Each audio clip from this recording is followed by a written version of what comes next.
Bonjour à toutes et à tous et bienvenue pour un nouveau numéro de Metal Missile et Plastic Gun. Aujourd'hui, la suite du petit cycle consacré à Pacific Rim, le plus grand film de tous les temps.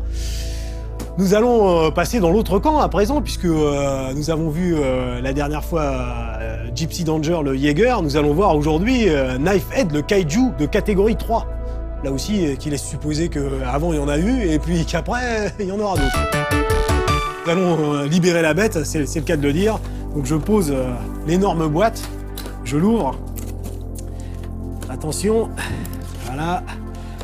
Alors, hop, c'est avec délectation que, sous vos yeux ébahis, va émerger le premier kaiju que l'on voit réellement combattre dans Pacific Rim.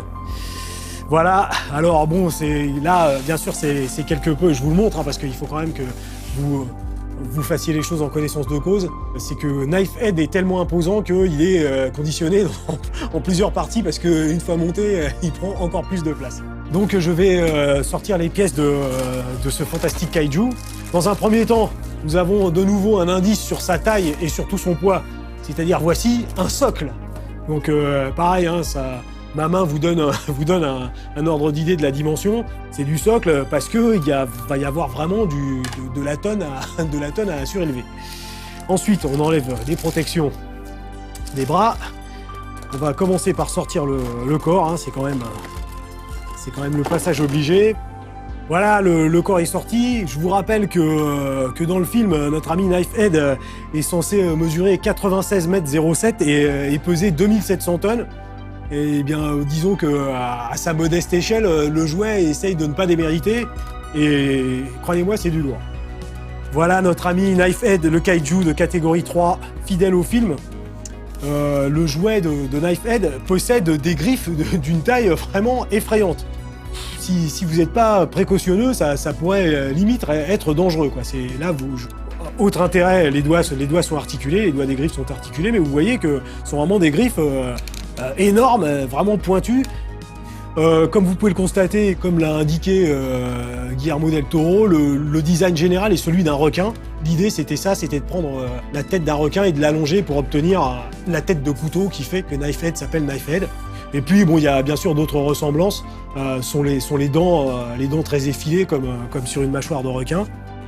Knifehead est un des seuls, ou voire le seul des kaiju à avoir une couleur claire, enfin autre que la bioluminescence bleue, qui est commune à tous les kaiju. Disons que lui a une bioluminescence jaune sur la peau, mais son sang est bleu, c'est-à-dire le kaiju blue.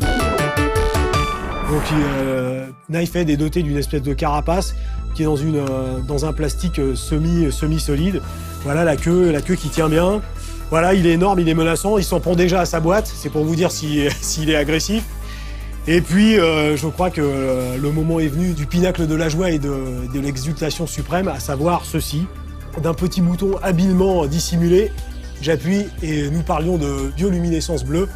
Et bien voilà, comme vous pouvez le constater, sa bouche et ses yeux s'allument et ça parachève la prestance du kaiju.